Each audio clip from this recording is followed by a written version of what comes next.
شرور أنفسنا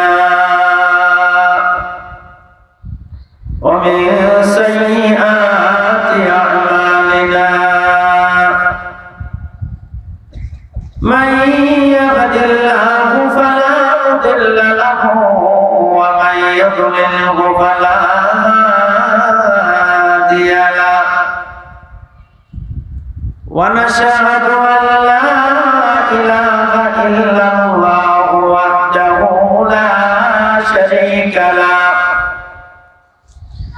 ونشهد أن سيدنا وسندنا ومولانا محمدا عبده ورسوله أما بعد فأعوذ بالله من الشيطان الرجيم بسم الله الرحمن الرحيم اقرأ باسم ربك الذي خلق خلق الإنسان من علق اقرأ ربك الأكرم وقال تعالى منها خلقناكم وفيها نعيدكم ومنها نخرجكم تارة أخرى وقال رسول الله صلى الله عليه وسلم أكثروا ذكر هادم اللذات الموت أو كما قال عليه الصلاة والسلام ورواجه دونوں کا اسی کی فضا میں گر گچ کا جہاوار ہے شاہد کا جہاوار ہے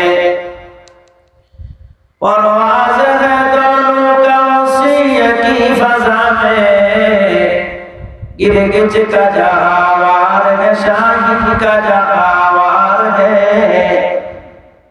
شفل تدر شریف پڑھی اللہم صلی علی محمد وعلا آل محمد كما صليت على إبراهيم وعلى آل إبراهيم إنك حميد مجيد اللهم بارك على محمد وعلى آل محمد كما باركت على إبراهيم وعلى آل إبراهيم إنك حميد مجيد بلغ العلا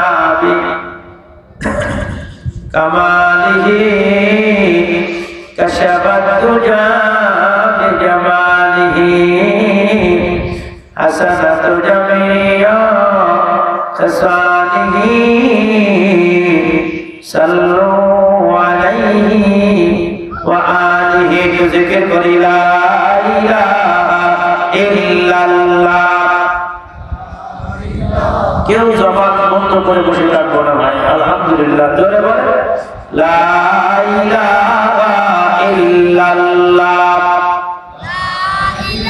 মাশাআল্লাহ এটা জোরে হতে সারা লা ইলাহা ইল্লাল্লাহ লা ইলাহা ইল্লাল্লাহ লা ইলাহা ইল্লাল্লাহ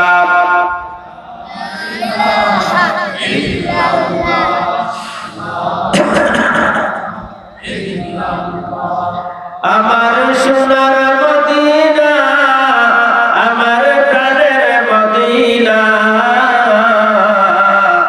সব পড়িব কিন্তু তোমায় ভুলতে পারি না লা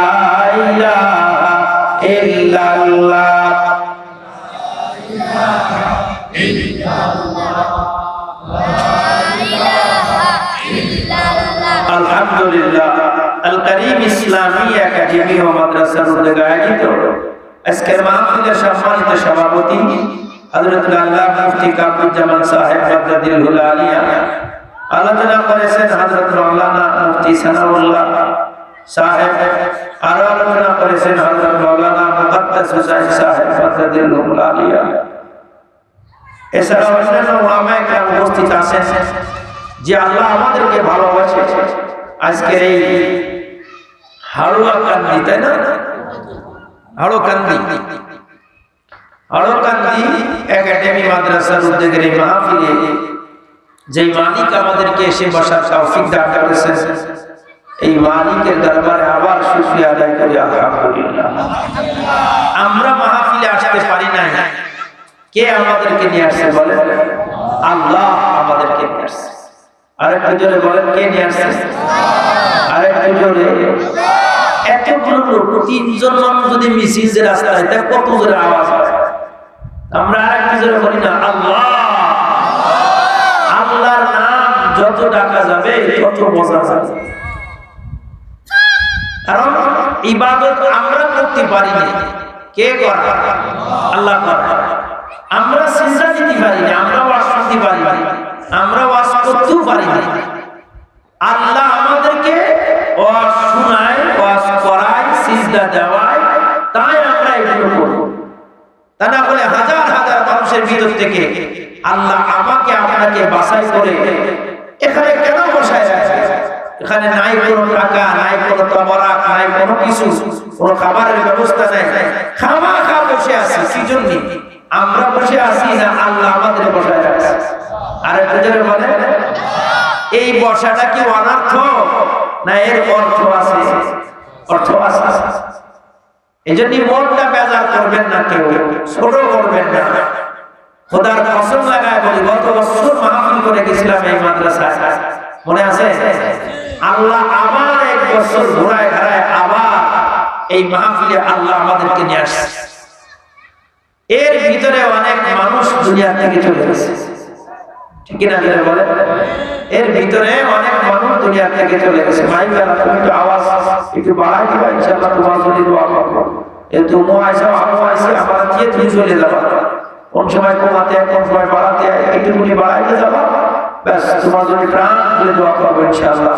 যেন আল্লাহ তোমার সেক্টরে ভালো থাকে। যেহেতু আমাদের প্রত্যেক দিন ওয়াজ মাহফিল, গতকালকে মাগুরাই করে আছে, আগামীকাল আপনাদের ফরিদপুর শহর, বদর শহর, প্রত্যেক দিন ওয়াজ মাহফিল। এখন তো মাহফিল হওয়া অনেক ঝামেলা, অনেক জায়গায় 10:30 11টার ভিতরে মাইক চাচারা এসে বন্ধ করে দিয়ে যাচ্ছে। অনেক জায়গায় চেয়ারম্যান, মেম্বার, পুলিশ সবাই পায়ে মাই ধরে তারপরে মাহফিল করতেছে। অনেক ঝামেলা, দেশের অবস্থা ভালো না, অনেক সময় অনেক সমস্যা হচ্ছে, পৃথিবীর অবস্থা ভালো না, ফিলিস্তিন ইসরায়েল যুদ্ধ চলতেছে।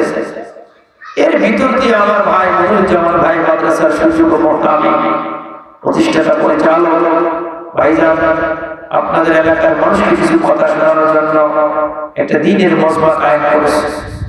এবং এই মনির যে মোহতামি খুব ভালো মানুষ, সাদা মানুষ, অত পেঁয়াজ অত কিছু বলে চলে। আল্লাহর কাছে দোয়া করেন যেন ইনার দ্বারা আরো মাদ্রাসাটা আরো বড় হয়ে যায়, হেফজখানা হয়ে যায়, জামাতখানা হয়ে যায়। সকলে বলেন না আমি। এখন তো মাদ্রাসায় 90 জন ছাত্র ছাত্রী, কয়জন? জোরে কর। 90 জন ছাত্রছাত্রী কম না বেশি? বেশি। পাশে স্কুল আছে, এ আছে, ও আছে, সবকিছুর ভিতর দিয়ে একেবারে পরিষ্কার পরিচ্ছন্ন 90 জন ছাত্রছাত্রী এখানে লেখাপড়া করতেছে। এটা আল্লাহ তাআলার কবুলিয়াতের আলামত যে আল্লাহ এই মাদ্রাসাকে কবুল করে নিয়েছে। সকলে বলেন আমিন। তো আমরা মাহফিলে আসতে পারি না, যে কথা বলতেছিলাম, আল্লাহ আমাদেরকে আসার তৌফিক দিয়েছে। সমস্ত ক্ষমতার মালিক কিনা? আল্লাহ। আমি তাফসীরে বাইজাবি শরীফ পড়াইতেছিলাম, মিশকাত ওয়ালাদের, ইয়্যাকা না'বুদু ওয়া ইয়্যাকা নাস্তাঈন, মানে আমরা তোমারই ইবাদত করি, তোমার কাছে আমরা কি চাই? সাহায্য চাই। তো ইয়্যাকা না'বুদু ওয়া ইয়্যাকা নাস্তাঈন, তোমার ইবাদত করি, তোমার কাছে সাহায্য চাই। তো আল্লাহ ইয়্যাকা না'বুদু বলার পরে ওয়া ইয়্যাকা নাস্তাঈন কেন বললেন? তো এই জন্যই বলেছেন যে মানুষের দিলে যেন অহংকার না এসে যায় যে আমি বড় নামাজি, আমি বড় জিকির করনেওয়ালা, আমি বড় আলেম, আমি বড় হাফেজ, আমি বড় তাহাজ্জুদ গুজারি, আমি বড় বক্তা, আমি অমুক তমক, আমি সব থেকে বেশি তাহাজ্জুদ গুজারি, আমি নিজে ইবাদত করি, আমি নিজে নামাজ পড়ি, আমি নিজে রোজা রাখি, আমি নিজে হজ করি। এই একটা ভাব যখন বান্দার ভিতরে এসে যাবে, এই ভাবটা দূর করার জন্য আল্লাহ নিজে বলে দিয়েছেন ওয়া ইয়্যাকা নাস্তাঈন, তুমি তোমার ক্ষমতায় নামাজ পড়ো না, আমি আল্লাহর সাহায্যে তুমি নামাজ পড়ো। জোরে বলো সুবহানাল্লাহ। তাহলে আমরা কার সাহায্য নেওয়ার শুনতে আসছি বলি? আরো জোরে বলেন আল্লাহর সাহায্য। দোস্ত আমার, ভাইজান আমার, বন্ধুরা আমার, এখন অনেক মানুষ মিষ্টির দোকানে ঘোরাঘুরি করে, এখন অনেক মানুষ চার দোকানে পয়সা পয়সা চা পান করে। আজকে এখানে আমার মনিরুজ্জামান ভাই কত সুন্দর লাইটিং করে মাইকিং করিয়া পোস্টার করিয়া কত সুন্দর এখানে একটা মাহফিলের ব্যবস্থা করলো, আর আমি এখনো পর্যন্ত এখানে কিছু সময় দিতে পারলাম না, কিছুদিনের কথা শুনতে পারলাম না। আমি যে ঘরে বসি, আমি যে ঘরে থাকি, এই ঘরটা আমার থাকার জায়গা নাই, এই বসাটা আমার বসার জায়গা নাই, আমার আসল জায়গা হলো কবর। কথা পাই না যে কিনা? আমার আসল জায়গা কোনটা? এখানে বসলে মন চায় না, কারণ শয়তান বারবার আমাদেরকে মিসকাল দেয়, বারবার আমাদেরকে ওয়াসওয়াসা দেয়। খবরদার, যখন মাহফিলের ময়দানে যেও না, তোমার সারাদিন কাজ করে তোমার আজকে এখন বিশ্রাম নিতে হবে। ক্রিকেট খেলার ময়দানে সারা রাত বসে পার করে দেওয়া যায়, ফুটবল খেলা সারা রাত থেকে পার করে দেওয়া যায়। আল্লাহর হাবিব বলে, যদি কোন বান্দা কোন দিনের মজমায় যায়, কোন আলেমের চেহারা একবার দেখি, ওই বান্দা কেমন জানো? আমি নবীর চেহারা দেখা কলেজে ঘুমাইল। আর একটু জোরে বলা যাবে না সুবহানাল্লাহ? আর একটু জোরে বলো না সুবহানাল্লাহ? সুবহানাল্লাহ, আলহামদুলিল্লাহ, লা ইলাহা ইল্লাল্লাহ। এই জিকিরগুলো করা ভালো না খারাপ? আরো জোরে সুবহানাল্লাহ, আলহামদুলিল্লাহ, লা ইলাহা ইল্লাল্লাহ, লা ইলাহা ইল্লাল্লাহ। বলো না আমার সাথে, লা ইলাহা ইল্লাল্লাহ, লা ইলাহা ইল্লাল্লাহ। ফজরের নামাজ কয় রাকাত? কয় রাকাত? না, ফজরের নামাজ 4 রাকাত, সুন্নত 4 রাকাত, যোহরের নামাজ 10 রাকাত, আসরের নামাজ 4 রাকাত, তাই না? মাগরিবের নামাজ 5 রাকাত, ইশার নামাজ 9 রাকাত, ইশার নামাজ 9 রাকাত, ফজরের নামাজ 4 রাকাত, যোহরের নামাজ 10 রাকাত, আসরের নামাজ 4 রাকাত, মাগরিবের নামাজ 5 রাকাত, ইশার নামাজ 9 রাকাত। ঠিক না? নামাজের একটা নির্দিষ্ট পরিমাণ আছে, হজের একটা নির্দিষ্ট সময় আছে। যখন তখন হজ করলে বলো হজ হয় না। আমরা যদি এখন হজ করতে যাওয়া যাবে, এখন হজ করতে গেলে হজ হবে না, এখন হবে উমরা। আমি আপনি এখন যদি কুরবানি করি, কুরবানি হবে না, এখন হবে গরু জবাই, মান্যতের জিনিস কুরবানি হবে, কেউ হজ হবে না, কুরবানি হবে না। দোস্তগণ, যাকাত ওয়াজিব না হলে যাকাত দেওয়া লাগে না। তাহলে যাকাতের একটা নির্দিষ্ট সময় আছে, কুরবানির একটা নির্দিষ্ট সময় আছে, হজের একটা নির্দিষ্ট সময় আছে, নামাজের একটা নির্দিষ্ট সময় আছে, যার যার নির্দিষ্ট একটা পরিমাণ আছে। বাবা, সবাই আমার চেহারার দিক তাকায় থাকবেন, এদিক ওদিকে তাকানো বলে কথা বোঝা যাবে না। এদিক ওদিক দিল ফিকির যদি এদিক ওদিকে থাকে, হজের ময়দানে কোনো লাভ হবে না। কথা পায় না, ঠিক কিনা বাবা? ও বাবা, হজরের নামাজের সময় নির্দিষ্ট, যোহরের নামাজের সময় নির্দিষ্ট, হজের সময় নির্দিষ্ট, যাকাতের সময় নির্দিষ্ট বাবা। কিন্তু আল্লাহর নামের জিকিরের কোনো সময় নির্দিষ্ট নাই, আল্লাহর নামের জিকিরের কোনো পরিমাণ নাই। যত মনে চায়, যখন মনে চায়, যে অবস্থায় মনে চায়, বান্দা যেন আল্লাহর জিকির করতে থাকে। একটু জোরে বলা যাবে না সুবহানাল্লাহ? আল্লাহর জিকিরের কি কোনো পরিমাণ আছে? যে যোহরের নামাজ 10 টাকা জিকির বলে 10 বার করা যাবে, এরপরে আর করা যাবে না, এরকম কোন নিয়ম আছে না? কারণ এই জবান দিয়ে জিকির যদি আমি না করি, হয় গান বের হবে, নাই গীবত বের হবে, নাই যে কোনো একটা জিনিস বের হবে। কথা কয় না, ঠিক কিনা জোরে বলে? একটা বের হতেই থাকবে। কিন্তু আমি যদি সবসময় বলি ফাযকুরুনি আযকুরকুম ওয়াশকুরুনি ওয়ালা তাকফুরুন, আমার সোনার মালিক আল্লাহ ডাক দিয়ে বলে, ও ফরিদপুরের সোনার মানুষগুলা, ও আমার জবান কলিজার টুকরা, ও আমার পর্দার বাবা, ও আমার মুরব্বি বাবা, আমার আল্লাহ ডাক দিয়ে বলে ফাযকুরুনি আযকুরকুম ওয়াশকুরুনি ওয়ালা তাকফুরুন, বান্দা তুমি আমারে স্মরণ করো, আমি আল্লাহ তোমারে স্মরণ করব।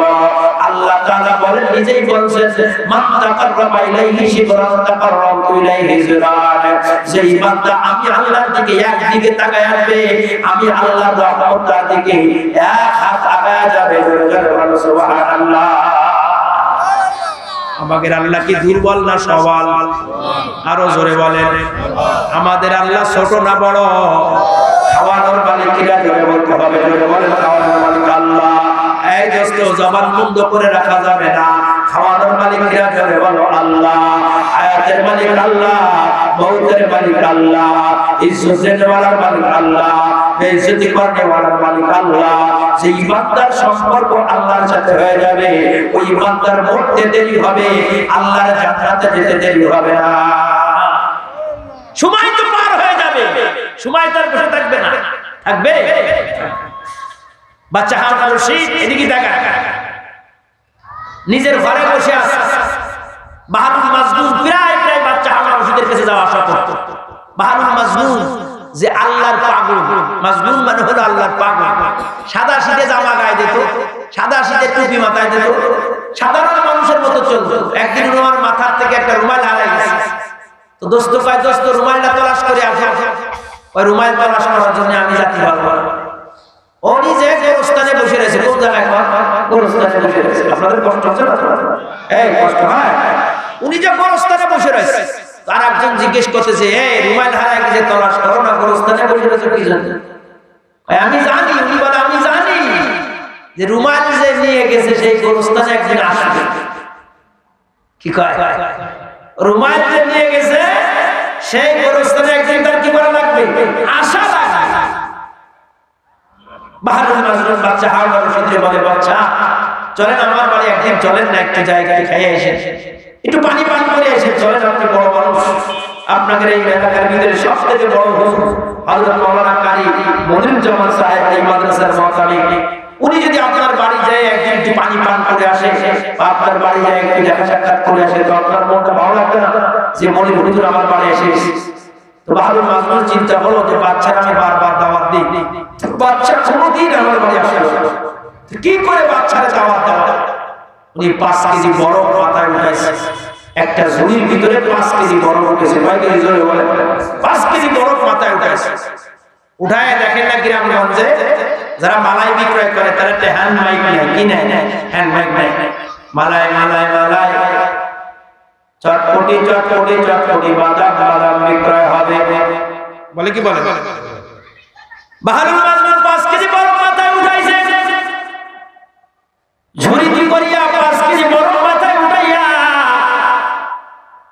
একটা হ্যান্ড মাইক হাতে লইয়া সব এলাকায় ঘুরে আর পায়, সব এলাকায় ঘুরে আর পায়, কিনলেও শেষ, না কিনলেও শেষ।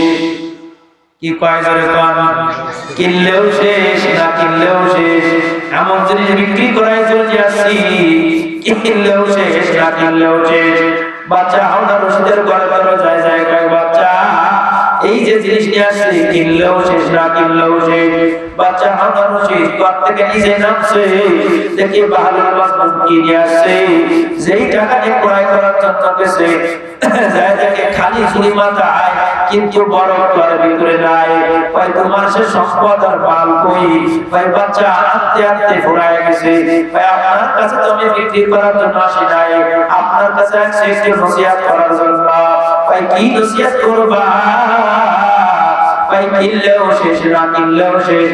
তার মানে হলো, ও বাচ্চা, আমার আপনার দুনিয়ার হায়াতটা হলো, আমার আপনার দুনিয়ার হায়াতটা হলো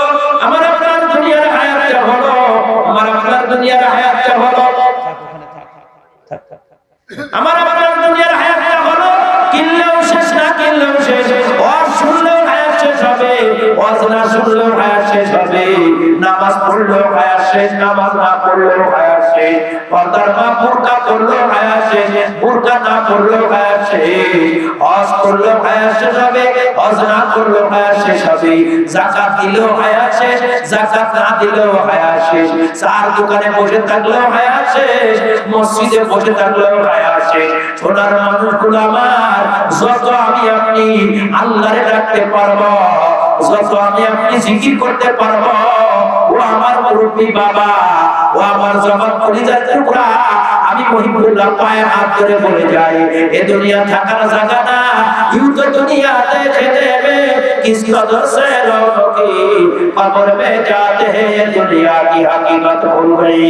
আমি কত সুন্দর করে বাড়ি বানাইলাম, কত সুন্দর করে অ্যাটাচ বাথরুম করলাম, কত সুন্দর করে শোকেস কিনলাম, কত সুন্দর পালঙ্গ বানাইলাম, ও পর্দার মা গলার হার লাগাইলাম, কানের দুল লাগাইলাম, কত কিছু করলাম পর্দার বাবা আমার। এ যদি আমি কবরে নিয়ে যেতে পারতাম তাহলে এগুলোর পিছনে মেহনত করলে শান্ত হতো, কিন্তু এগুলো তো আমি কবরে নিতে পারবো না। কবরে নেওয়া যাবে ইন্নাল্লাযীনা আমানু ওয়া আমিলুস সালিহাত কানাত লাকুম জান্নাতুল ফিরদাউসি নুজুলা। যার আমল ভালো হবে, যার আমল ভালো হবে, ঈমান ভালো হবে, ওইটা আমার আপনার সাথে কবরে যাবে, কথা পায় না ঠিক কিনা? ওয়াজ শুনলেও হায়াত শেষ, ওয়াজ না শুনলেও কি বলে কিনলেও শেষ হবে, না কিনলেও শেষ হবে। কোন লাইন নেই বাঁচার, দুনিয়ায় থাকার কোন লাইন নাই। তালি পারতো যাত্রা স্বাধীনতার নায়ক শেখ মুজিবুর রহমান, বাংলাদেশে বেঁচে থাকতে পারতো, জিয়াউর রহমান বেঁচে থাকতে পারতো, চাচা এরশাদ বেঁচে থাকতে পারতো, সুরঞ্জিত গুপ্ত নাম শুনিনি কোনদিন, রেলমন্ত্রী ছিল, কত পয়সা আমাকে বেঁচে আছে না বাবা জানা আমার। এই জন্য আমরা যারা এখনো দূরে ঘোরাঘুরি করতেছি, চিন্তা করতেছি মাহফিলে যাব কি যাব না, কিছু বান্দা আছে যোগ করতেছে যাব কি যাব না, যাব কি যাব না, গোমরা নষ্ট হয় কিনা বাবা। খালি যোগ করে যেতে হবে, কিন্তু আসল ফল খাওয়া যাবে না, সময় থাকবে না।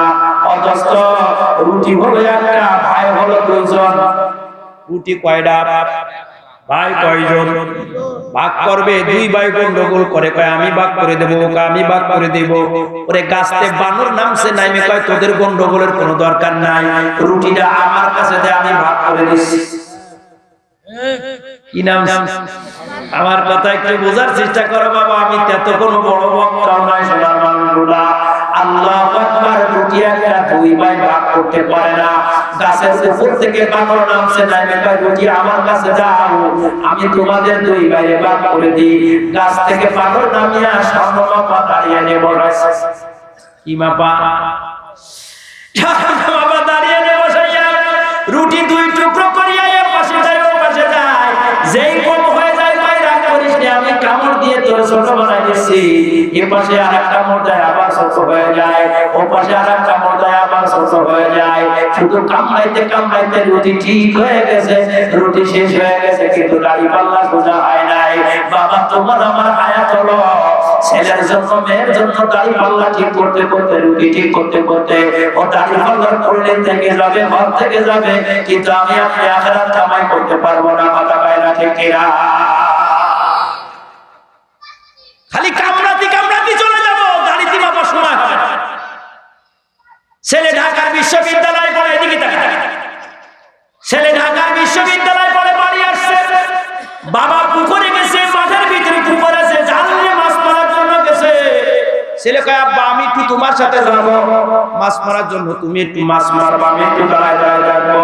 বাবা কয় না না তুমি যাইতে পারবা না, তুমি যাইতে পারবা না। কয় আব্বা না আমি একটু তোমার সাথে যাবো, আমি একটু তোমার সাথে যেতে চাই।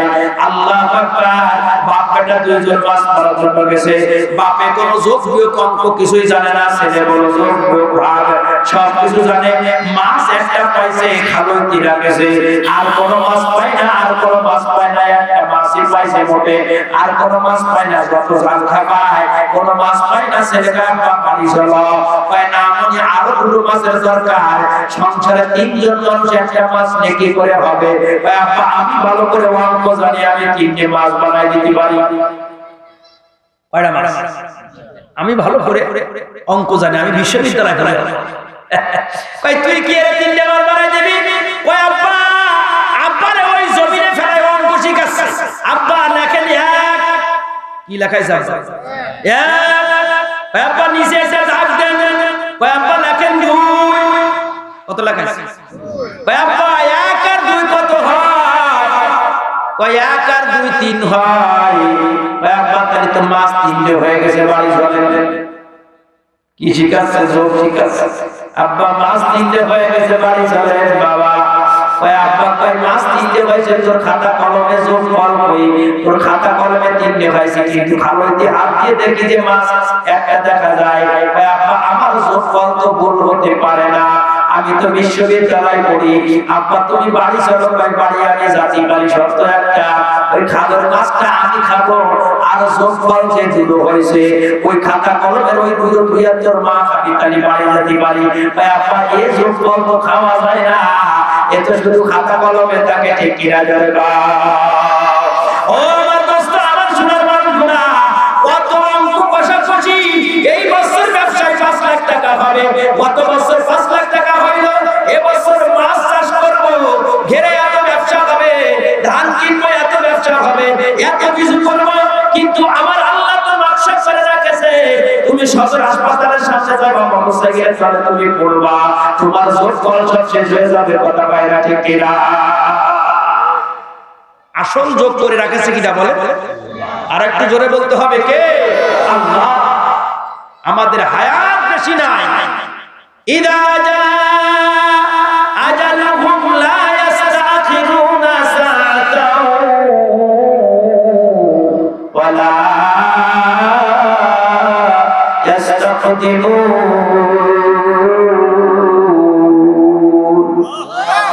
আর একটু জোরে বলা যাবে না? আল্লাহু আকবার। আরো জোরে বলো আল্লাহু আকবার। আর একটু জোরে হবে আল্লাহু আকবার। এই দোস্ত, আল্লাহু আকবার বলার দ্বারাই লস হয় না, লাভ হয়? লাভ হয়। আফগানিস্তানে যখন প্রথম যুদ্ধ শুরু হলো, এই দিকটা তখন আমরা স্লোগান দিতাম, বাংলা হবে আফগান, আমরা হলাম তালেবান। কথা কি কত? এখন তো ঠিক করবা না নাকি? কারণ ধরে নিলাম ভয় আছে, জঙ্গি বঙ্গি হয়ে গ্রেফতার করে চলে যাবে। আল্লাহ, আফগানিস্তানে যুদ্ধ হয়েছে 20 বছর একাধারে, নারায়ে তাকবীরের আল্লাহু আকবারের ধ্বনির বরকতে আল্লাহ আফগানিস্তানকে মুসলমানের হাতে দিয়েছে, এবং আমেরিকার দালালগুলো প্যান শেষ করে যাওয়ার সুযোগ পায় না। কথা বলা ঠিক কিনা বলো? বিমানে উঠার সুযোগ পায় না। জীবনে আর কোনদিন আফগানিস্তানে জান্নাতে সুন্নি খাইছে? এবার দোয়া করেন শুধু নারায়ে তাকবীর আল্লাহু আকবার দিয়ে দোয়া করেন, আল্লাহ যেন ফিলিস্তিনের মুসলমানদেরকে বিজয় দেয়। খানিকটি দোয়া করার দরকার। ফিলিস্তিনের মুসলমানদের যুদ্ধ বিরতি শুরু হয়েছে, এই বিরতি যদি বিরতি হয়ে যায়, মনে হতে হবে সারা পৃথিবী কালেমার পতাকা মুসলমানদের হাতে আল্লাহ উঠা দিয়েছে। জোরে বলো না সুবহানাল্লাহ। ফিলিস্তিনের মুসলমানদেরকে একেবারে মনে বলতোই না ইসরাইল, মনে কোনো মূল্যই দিত না। ওকে তো একবারই তুই কই দেবে। 40 দিন যুদ্ধ হয়েছে, খালি ঘর পাড়া ভাঙবে, আর কি আলাও করতে পারে? সাধারণ করে মানুষ মারছে। কথা কয় না ঠিক কিনা? ফিলিস্তিনের মুসলমানদের সাথে কে আছে? আরো জোরে বলেন, কে আছে? এই হাত উঁচু করে বলেন তো, কে আছে?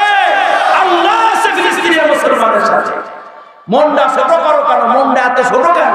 মুসলমানের জাতি মরলেও না, বাঁচলেও না। কথা কয় না ঠিক কিনা? কাফের বেঈমান কোটি টাকার মালিক হবে, এমপি মন্ত্রী সব হবে, মরলে সোজা জাহান্নাম। আর মুসলমান রিকশাওয়ালা হবে, মরলে সোজা জান্নাতে চলে যাবে। সুবহানাল্লাহ। আমরা মনে করি আমরা দুর্বল, আল্লাহ আমাদেরকে বহু কিছু দিয়েছে। দোস্ত আমার, ভাইজান আমার, পর্দার মা বাবা, একমাত্র দুনিয়ায় কারোর সাথে সম্পর্ক হোক আর না হোক, কার সাথে হবে? ধরে বলুন আল্লাহ। আমার আল্লাহর সাথে যদি বান্দার যদি পাহাড় পরিমাণ গুনাহ নিয়ে কাল কিয়ামতের ময়দানে ওঠে, আবার আল্লাহর সাথে বান্দার যদি জান্নাত পরিমাণ সম্পর্ক হয়ে যায়, আল্লাহ তাআলা ওই বান্দার জিন্দেগির গুনাহ মাফ করিয়া আল্লাহ তাআলা জান্নাতি মানুষ বানায় দিতে পারে। আমার আল্লাহর শক্তির কোনো ঘাটতি নাই। আমার আল্লাহর নাম যত জানা যায়, আমার আল্লাহর নাম যত বলা যায়, তত কবরের কথা মনে হয়, তত হাসরের কথা মনে হয়, তত ফুলসিরাতের কথা মনে হয়, তত জান্নাতের কথা মনে হয়, তত জাহান্নামের কথা মনে হয়। ইয়া সোনার মানুষগুলো আমার, ও আমার ফরিদপুরের মহব্বতের মানুষগুলো, যেই বান্দা ঘরের লাইটটা অফ করে দিবে, ডিম লাইট জ্বালা দিবে, সারাদিন ব্যবসা করিয়া যায় নামাজ বিছাইয়া, আল্লাহর বান্দা যখন জিকির করে শুরু করে, আল্লাহ তাআলা নিজে ডাক দিয়ে বলে, বান্দা আমি তোর কাছে আসি। অথচ রাত 3টে যদি বেজে যায়, এদিকে তাকান, রাত 3টে বেজে গেল, আমার আপনার গায়ে প্রেসার উঠে গেল, আমার আপনার মাথায় প্রেসার উঠে গেল, আমার আপনার গায়ে প্রেসার উঠে গেল। রাত 3টের সময় আমি আমার স্ত্রীকে ডাকলাম, স্ত্রী আমার মাথায় পানি দাও, স্ত্রী আমার মাথায় পানি দিল না। মেয়েকে বললাম, মেয়ে একটু ঘুম থেকে উঠো, আমার মাথায় পানি দাও, মেয়ে ঘুম থেকে উঠলো না। ছেলেকে ডাকলাম, ছেলে আমার মাথায় পানি দাও, ছেলেও ঘুম থেকে উঠলো না। ওই রাত্রে 5 জন বন্ধুর মোবাইল নাম্বার আমার কাছে সেভ করা আছে। 5 জন বন্ধুর মোবাইল নাম্বার আমার মোবাইলে সেভ করা। 5 জন বন্ধুর কাছে কল দিলাম, ওই গভীর রাতে 5 জন বন্ধু কেউ রিসিভ করলো না। আমার তো পিছায় উঠে গেছে, আমি তো এখন দুনিয়া থেকে চলে যাব। অথচ ছেলেও আমার কথা শুনলো না, মেয়েও আমার ঘুম থেকে উঠলো না, আমার স্ত্রীও আমার ঘুম থেকে উঠলো না, আমার বন্ধু বান্ধব কেউ আমার কলটা রিসিভ করলো না। আল্লাহ বলে, তোর বন্ধু বান্ধব আর মা বাবার ছেলেকে না ডাকিয়া ওই সময় যদি রাত 3টের সময় আমি আল্লাহর জনমের মতো একবার একটু ডাক দিতিস, আমি আল্লাহর জনমের মতো একবার একটু ডাক দিতিস, আমি আল্লাহ তোকে সাথে সাথে সুস্থ করে দিতাম। কারণ আমি তোর এমন একজন মালিক, লা তাআখুযুহু সিনাতুহু ওয়া লা নাওম। আমি আল্লাহ এমন একজন মালিক যে আমি আল্লাহর ঘুমও আসে না, ঘুমের ভাবও আসে না, কথা কয় না, ঠিক না?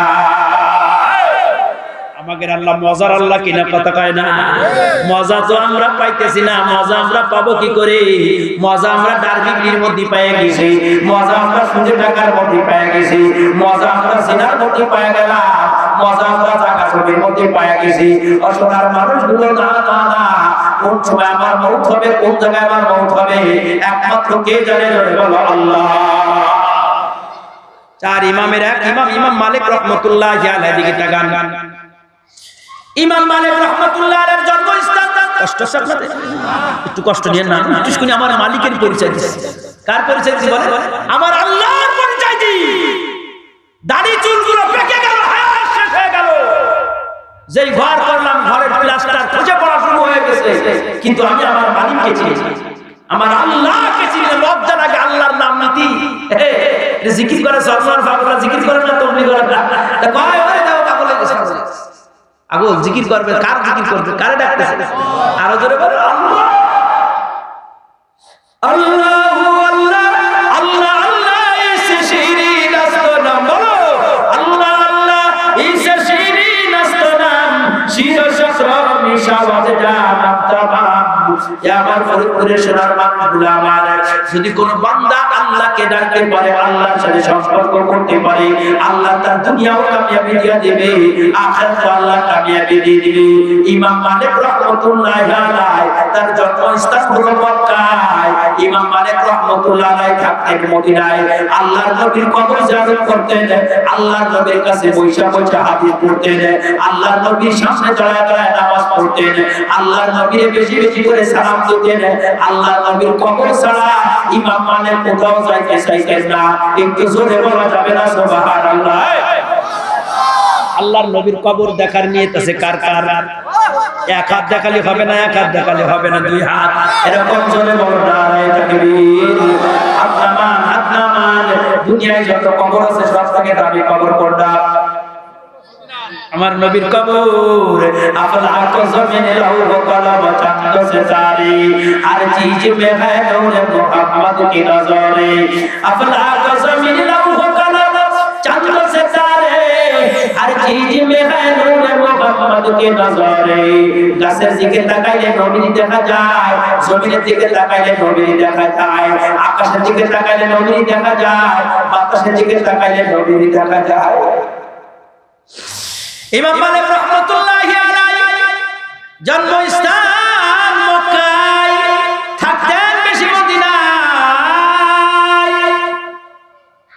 সাথী ভাইরা জিজ্ঞেস করে ইমাম মালিক মদিনা থেকে কেন মক্কায় যাও না বাড়ি কেন যাও না জীবনে একবার মোটে মক্কায় হজ করার জন্য গেলা আর কোনদিন মক্কায় গেলা না আর কোনদিন হজ করার জন্য গেলা না ও ইমাম মালিক কি তোমার উদ্দেশ্য আমার মন চায় না নবীর কবর নবী যেই দেশে ঘুমাইছে ওই দেশে আমার ঘুমাইতে মনে চায় নবীর কবর রেখে আমার এক কদম কোথাও যেতে মনে চায় না একটু জোরে বলো না সুবহানাল্লাহ আমার মন চায় সবসময় আমি নবীর পাশে থাকি এরকম হুসাইন আহমদ মাদানী রাহমাতুল্লাহি আলাইহি 18 বছর নবীর কবরের পাশে বসে হাদিস পড়ায় কয় বছর 18 বছর হাদিস পড়াইছে যখন কোন হাদিস বেরিয়ে যেত তো নবীর কাছে শুনে যেত সুবহানাল্লাহ সুবহানাল্লাহ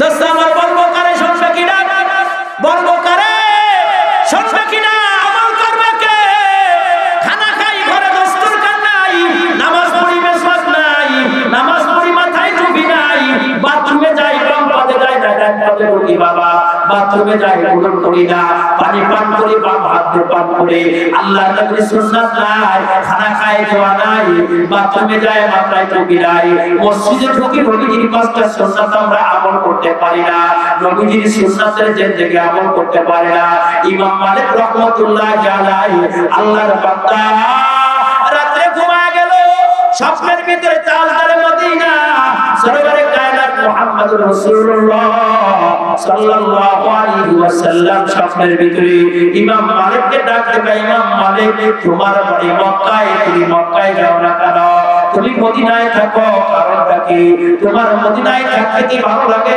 ইয়া রাসূলুল্লাহ আমি মক্কা থেকে মদিনায় মদিনা থেকে মক্কায় যাই না আমি মদিনা থেকে মক্কায় যাব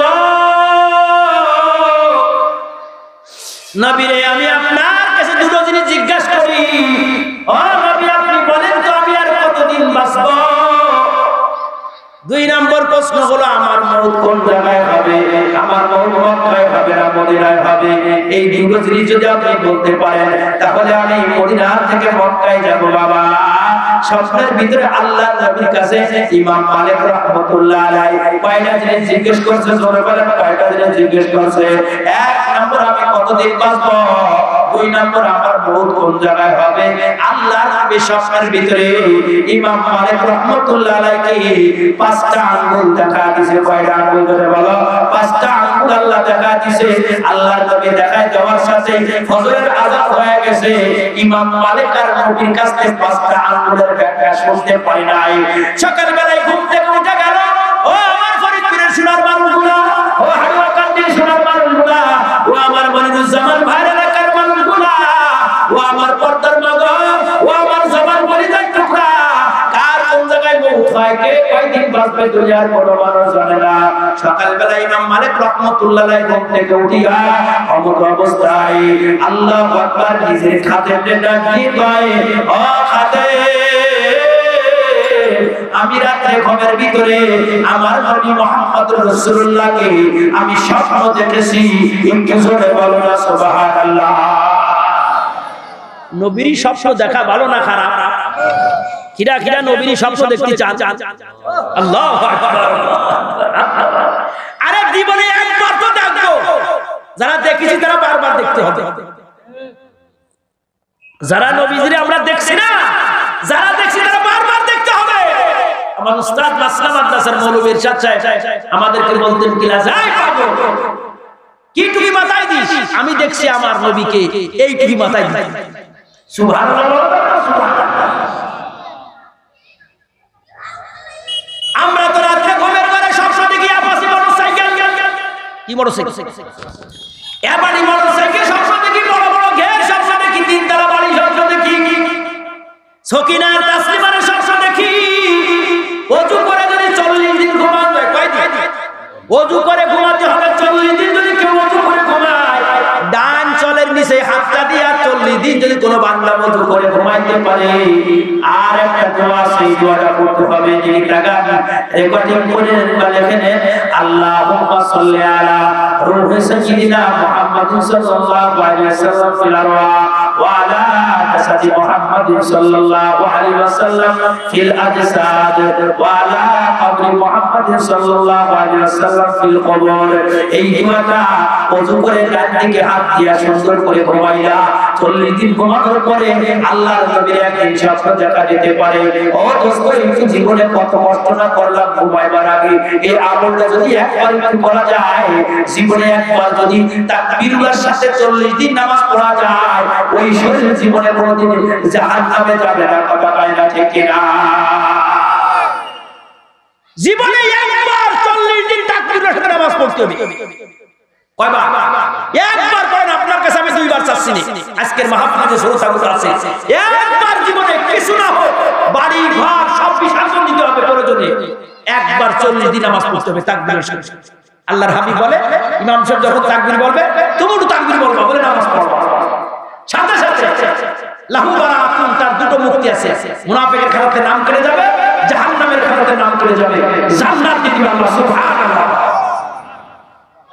পারা যাবে না 40 দিন সময় যদি বাড়ি থেকে না হয় গাট্টি গুটা বাইতে তবলিগি চলে যাও এক সিল্লা লাগায় আসলি ওই 40 দিন ওখানে নামাজ পড়বে ঠিক কি হবে বলা সিল্লায় যা সময় নেই কিন্তু পুলিশ এসে ধরে নিয়ে গেলে জেলখানায় 6 সিল্লায় যাচ্ছে ও সময় সংসার চালাচ্ছে খালি সিল্লায় গেলে কয় সংসার চালাবে কি যা বাজার করবে কি যা আরে যে সেনা বাহিনী বিজিবি পুলিশ এসে ধরে নিয়ে তোমার জেলখানায় কবে পুরো তৈছে সংসার চালাচ্ছে কি যা হ্যাঁ জেলখানায় থাকলে যে আল্লাহ চালায় তবলিগে গেলেও সে আল্লাহ চালায় কথা কয় না ঠিক কি না ধরে বলো জেলখানাটা একই আছে কিন্তু আল্লাহর রাস্তায় গেলে কি নাই পাগো আল্লাহর রাস্তায় গেলে আরো বেশি একই আল্লাহর রাস্তায় যায় দেখো ওর ভিতরে কি মজা আছে কিন্তু আমরা তো বাড়ি ছাড়তে পারতেছি না এই যে বুড়ি আছে না একটা বুড়ি বাজার করতেছে কোন সময় বাড়িতে বেরোতে পারি না কি শিখবা ব্যাং তার কূপের পানিকে মনে করে এই পানি সবথেকে বেশি এই সমুদ্রে যেই নাম দেয় মনে করে ওরে আল্লাহ কত বানালো ঠিক কি না বলে আমরা মনে করি এই বাড়ি আমার সব না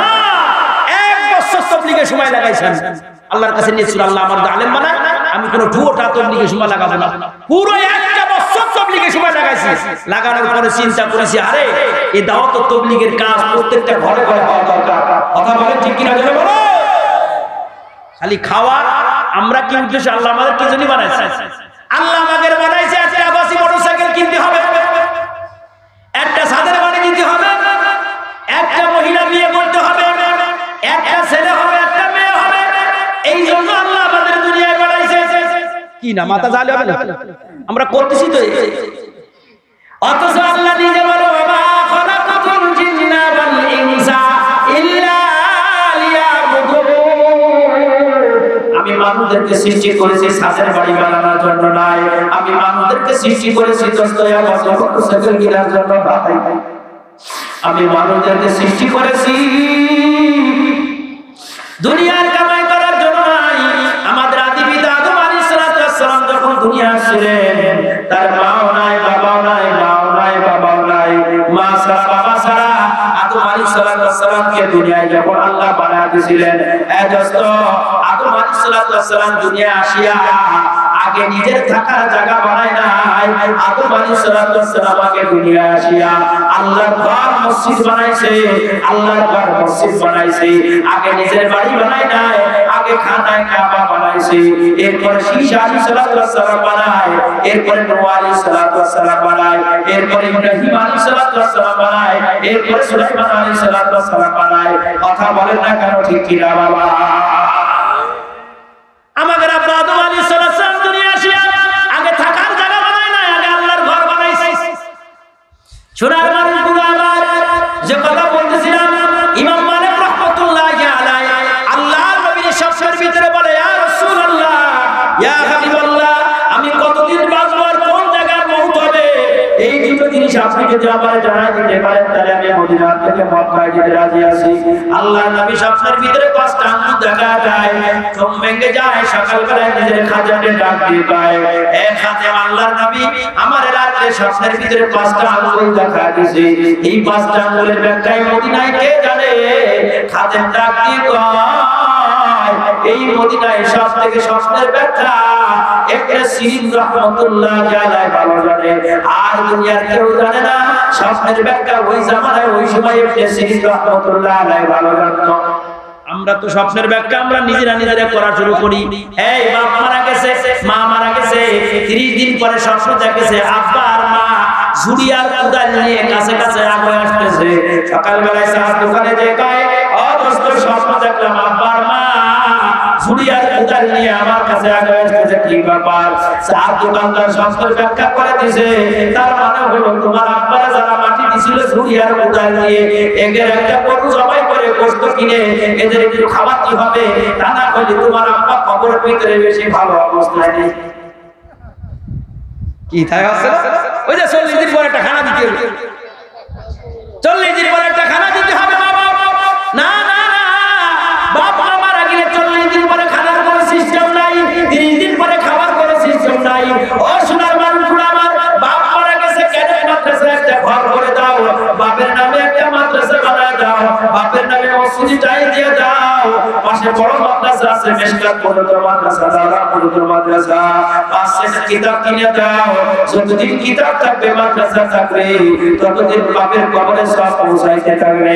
ইমাম মালিক রাহমাতুল্লাহি আলাইহি নিজের খাদেমরে পড়া দিছে, নিজের খাদেম যায় ইবনে সিরিন কে বলে, আসি আল্লাহর নবী স্বপ্নের ভিতরে 5টা আঙ্গুল দেখা দিছে। ইবনে সিরিন রাহমাতুল্লাহি আলাইহি বলে, এই স্বপ্ন তো তুমি দেখো নাই, যে দেখছে তারে আমার কাছে আসতে হবে। ইমাম মালিক রাহমাতুল্লাহি আলাইহি ইবনে সিরিন রাহমাতুল্লাহি আলাইহির কাছে যায়, বলে হুজুর আল্লাহর নবী আমারে 5টা আঙ্গুল দেখা দিছে, এর ব্যাখ্যা তো আমি জানি না।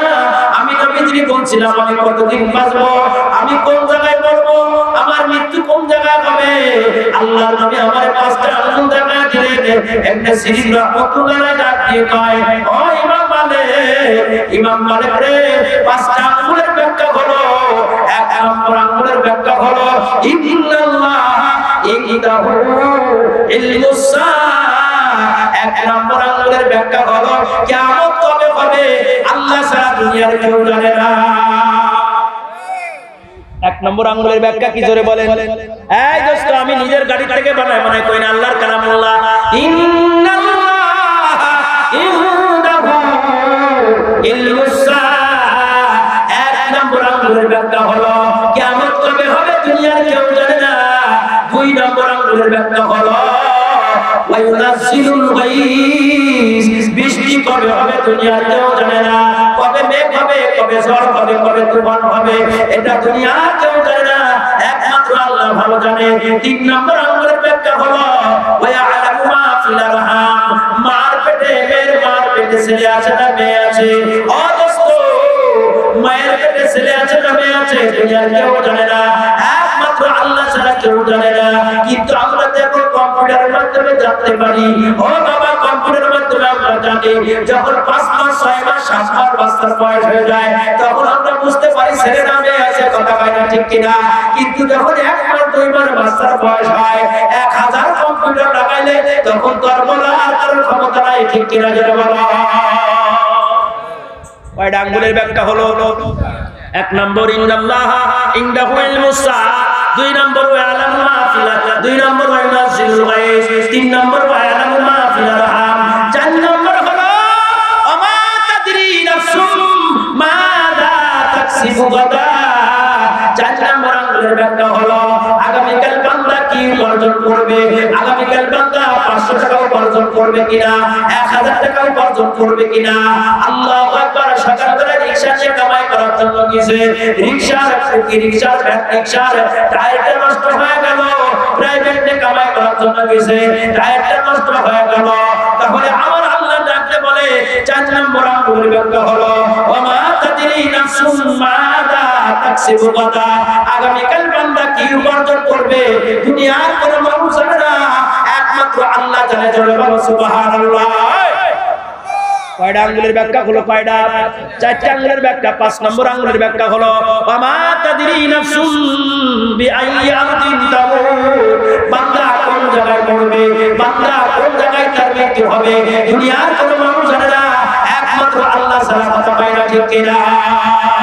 ও ইমাম মালিক, তুমি মদিনায় থাকবা কি মক্কায় থাকবা, এখন তুমি নিজেই নির্ণয় করে ফেলো তোমার মন কোন জায়গায় হবে। নবী মুহাম্মদ বলতে পারে না তোমার মন কোন জায়গায় হবে, মক্কায় হবে না মদিনায় হবে, এটা নবী বলতে পারে না।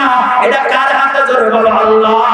ও আল্লাহ, কাঁদতে শোনার মানুষগুলা, ও আমার ফরিদপুরের জন পরিবার টুকরাগুলা, আমার তোমার মন কি বরিশাল হবে, তোমার মন কি ঢাকায় হবে, তোমার মন কি ফরিদপুর হবে, তোমার মন কি যশোর হবে, দুনিয়ার কোনো মানুষ বলতে পারে না। এই জন্য আল্লাহকে বড় মনে করিয়া, নিজেকে ছোট মনে করিয়া আজকের মাহফিলে জনমের মতো এসে বসে যাও। আল্লাহ চাইতে বেশামে কুত্তারে পানি খায় জান্নাতে যেতে পারে। আল্লাহ তোমার আমারে মাফ করিয়া আল্লাহর জান্নাত দিতে পারে, কথা পায় না, ঠিক কিনা? সব সময় কি অফার থাকে নি? জোরে কান। সব সময় কি ছাড় থাকে নি? সব সময় ছাড় থাকে না। কোন সময় ছাড়টা বন্ধ হয়ে যায় দুনিয়ার কোনো মানুষ জানে না। বাচ্চা হাওনার রশিদ আর তার স্ত্রী জুবাইদা আসরের নামাজের পরে হাঁটতেছে, নদীর পাশে হাঁটে, আর বাহাদুর মাজমুন মাটি দিয়ে বইছে ঘর বানায়। ঠিক না?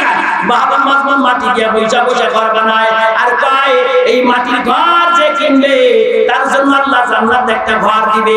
1 টাকা দিয়ে একটা মাটির ঘর কিনলে জান্নাত পাওয়া যায়।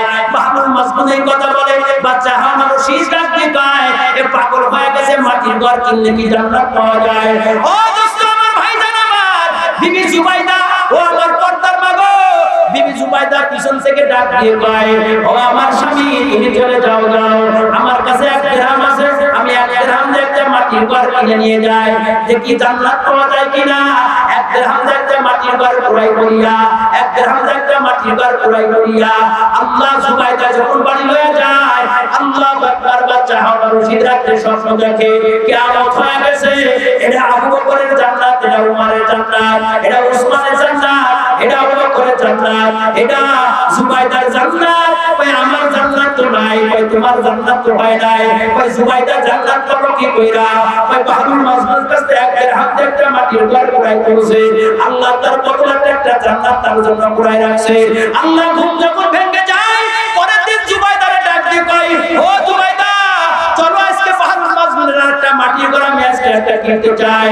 আল্লাহ আজকে মাটির ঘর ক্রয় করার জন্য গেছে, যেই গেছে যায় যে বাহাদুর মাটির ঘর বানাইতেছে, কিন্তু বাচ্চা হাওয়া রশিদরে ডাক দিয়ে কয় বাচ্চা হাওয়া রশিদ, মুজাসদা জামানা ফেরাতা দেখি, ও বাচ্চা হাওয়া রশিদ, 1 দিরহাম দিয়ে ঘর কিনলে জান্নাত পাওয়া যাইতো, এই অফারটা গতকালকের জন্য ছিল, আজকে সুযোগ আর নাই। ও আমার একাডেমি মাদ্রাসার এলাকার ভাইজান, আজকের এই মাহফিলে আসলে আল্লাহর নবীর স্বপ্ন দেখা যায়, আজকের এই মাহফিলে আসলে আল্লাহর নবী ওয়ালাদের চেহারা দেখা যায়। এই অফার তো তোমার গতকালকে থাকবে না, গতকাল নয় আগামীকাল থাকবে না, গতকাল না, ঠিক কিনা? চিন্তা করতেছে মাহফিলে যাবো কি যাব, ও শুনবো কি শুনবো না, ও শুনবো না কি শুনবো, এই কান কালকে আমাদের ময়দানে আল্লাহ তাআলার দরবারে সাক্ষী দেবে, গতকাল না, ঠিক কিনা? আমি আজকে যে বিষয় আলোচনা করব, এদিকে তাকান। 1 নম্বর বিষয়বস্তু হলো, কষ্ট হচ্ছে না আপনাদের? আমি আমার আল্লাহর পরিচয় দিতে গেলে একটু অনেক দূরে চলে গেছি, বেজার হচ্ছেন না আপনারা? আমি আজকে যে বিষয় আলোচনা করব 1 নম্বর হলো দুনিয়া ছাড়ো আখিরাত ধরো। বিষয়বস্তু কি বলে? দুনিয়া ছাড়ো আখিরাত ধরো। পড়েন সবাই আমার সাথে, বিসমিল্লাহির রহমানির রহিম। বাল তুতিমুনাল হায়াতাদ দুনিয়া ওয়াল আখিরাতু খায়রুন ওয়া আবকা। বলেন না, বাল তুতিমুনাল হায়াতাদ দুনিয়া ওয়াল আখিরাতু খায়রুন ওয়া আবকা। আল্লাহু আকবার, জোরে বলো আল্লাহু আকবার। কুরআন শরীফ তেলাওয়াত করলে ভালো লাগে না খারাপ লাগে? কুরআন শরীফ তেলাওয়াত করলে সওয়াব হয় না গুনাহ হয়? এই দোস্ত জোরে জোরে বলো, সওয়াব হয় না গুনাহ হয়? কুরআন শরীফ তেলাওয়াত করলে চোখের পাওয়ার বাড়ে না কমে? আরে কি কব, এই জামানার মুরব্বী আব্বাদের কি করব? আগের জামানায় মুরব্বী বাপজানদের দেখতাম সকালবেলায় ঘরে এসে দেখতাম আব্বা কোরআন শরীফ তেলাওয়াত করতেছে, কথা কয় না ঠিক কিনা বাবা? দুপুরবেলায় দেখতাম আব্বা বসে বসে কোরআন শরীফ তেলাওয়াত করে, ইশার নামাজের পরে ঘরে গেলে দেখি আব্বা কোরআন শরীফ তেলাওয়াত করে, ফজরের পরে ঘরে গেলে দেখি আব্বা কোরআন শরীফ তেলাওয়াত করে। ও আমার আল্লাহ কাদের সুরার মানুষগুলা, যখনই ঘরে যাইতাম দেখতাম বাজার কোরআন শরীফ তেলাওয়াত করে। আর আমরা এখন এমন আব্বা হইতেছি, দুপুরবেলায় ঘরে গিয়ে দেখি ইউটিউব চালায়, ইশার পরে ঘরে গিয়ে দেখি ইউটিউব চালায়, ফজরের পরে ঘরে গিয়ে দেখি টিভি নিয়ে বসে আছে, কথা কয় না ঠিক কিনা বাবা? আগের জামানায় মুরব্বী বাবারা যখনই ঘরে থাকতো কোরআন শরীফ তেলাওয়াত করতো, আগের জামানার পর্দার মারা যখনই ঘরে থাকতো নামাজ পড়তো, আগের জামানার পর্দার মারা আযান দিলে মাথায় কাপড় দিত, আগের জামানার পর্দার মারা মাথায় ছাতা দিয়া তারপরে তারা রাস্তায় বের হতো, আগের জামানার পর্দার মারা কোনদিন বউ বাজারে যায় নাই, আগের জামানার পর্দার মারা কোনদিন স্বামী বাজারে যায় নাই, আগের জামানার পর্দার মারা কোনদিন চা দোকানে চা বিক্রয় করে নাই, আগের জামানার পর্দার মারা কোনদিন ক্রিকেট খেলা করে নাই, আগের জামানার পর্দার মারা কোনদিন ফুটবল খেলা করে নাই, আগের জামানার পর্দার মারা কোনদিন মেম্বারকে দাঁড়ায় নাই, আগের জামানার পর্দার মারা ও পর্দার মা আগের জামানার পর্দার মারা কোনদিন বিড়ি খায় নাই, এই জামানার পর্দার মারা বিড়ি খাইতেছে, কথা পায় না ঠিক কিনা? সিগারেটও খায়, বিড়িও খায়, সব কিছু খায়, কিন্তু একটা জিনিস মনে রাখতে হবে, আল্লাহ তাআলা যদি কোন একটা সাবধান দেয়, বাল তুতিরুনাল হায়াতাদ দুনিয়া ওয়াল আখিরাতু খায়রুন ওয়া আবকা। অসুরের মানুষগুলা আমরা যারা এখানে উপস্থিত হয়েছি, অনেক ভাইজান আছে ব্যবসায়ী, অনেক ভাইজান দোকানে ব্যবসা করেন, আমি মহিবুল্লাহর কাছে দুই পা ভাগা দাও, আমি তোমার দুই পা ধরে বলে যাই, ব্যবসা করার জায়গায় দোস্ত গো, দোকানের এক জায়গায় একটু ছিদ্র বানায় নিতে হবে, ওইখানে সুন্দর করে আল্লাহর কালামুল্লাহ রেখে নিতে হবে, যখনই খরিদ্দার থাকবে না আল্লাহর কালাম বলে বলে তেলাওয়াত করতে হবে। আল্লাহু আকবার, আল্লাহুম্মা নাকিমু আলা আফওয়াহিহিম ওয়া তুকাল্লিমুনা আইদিহিম ওয়া তাশহাদু আরজুলুহুম বিমা কানু ইয়াকসিবুন।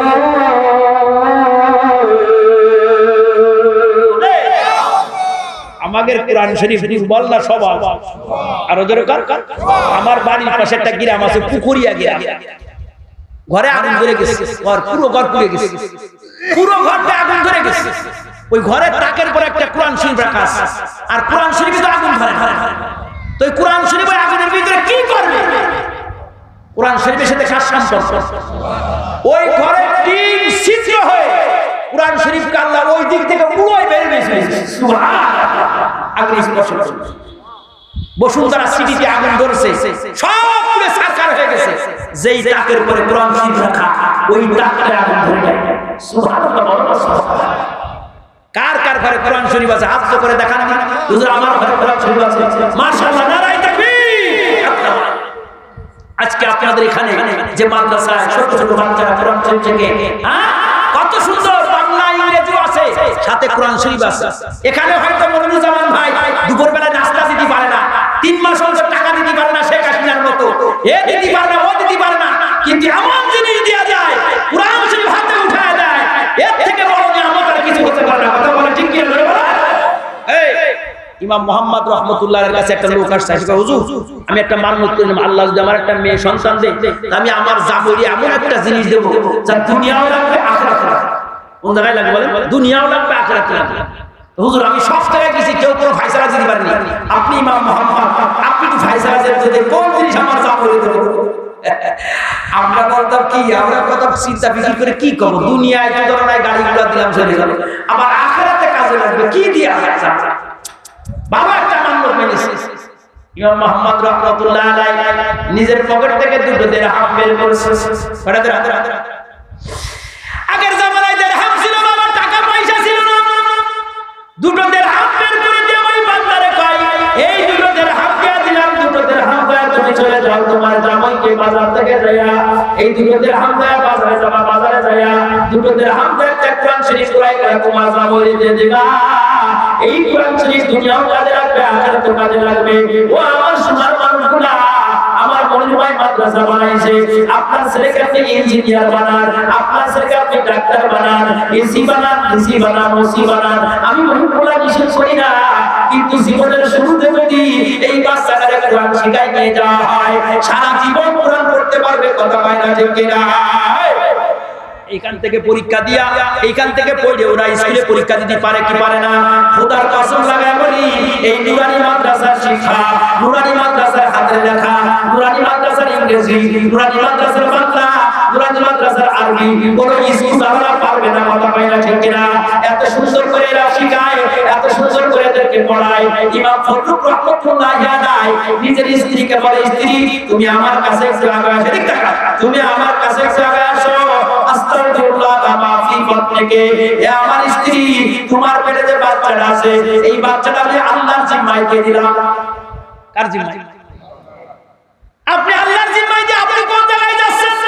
স্ত্রী কয় আপনি কোথায় যাবেন? কয় আমি তো যাব এখন ফিলিস্তিনে জিহাদ হইতেছে। সুবহানাল্লাহ, এটা উদাহরণ দিয়ে বলবো। কয় আমি তো এখন ফিলিস্তিনের ময়দানে জিহাদ হইতেছে, আমি ওইখানে যাব। ফজলুর রহমাতুল্লাহ আলাইহি নিজের স্ত্রীকে ডাকে বলে, তোমার পেটে যে বাচ্চাটা আছে, আস্তাগফিরুল্লাহ মা ফি বাতনিকে, আল্লাহর জিম্মায় দিয়ে গেলাম, আর আমি ফজলুর জিহাদের ময়দানে চলে যাইতেছি। স্ত্রী গো, তুমি কাছে আসো, তোমার কাছে ২৭,০০০ টাকা, ৩০,০০০ টাকা, এক রাওয়াতের ২৭,০০০, আর এক রাওয়াতের ৩০,০০০ টাকা, এই ৩০,০০০ টাকা আমি তোমার কাছে দিয়ে গেলাম। ও স্ত্রী, আমি জিহাদের ময়দান থেকে ফিরে আসলাম, এই ৩০,০০০ টাকা তুমি আমার হিসাব দিও।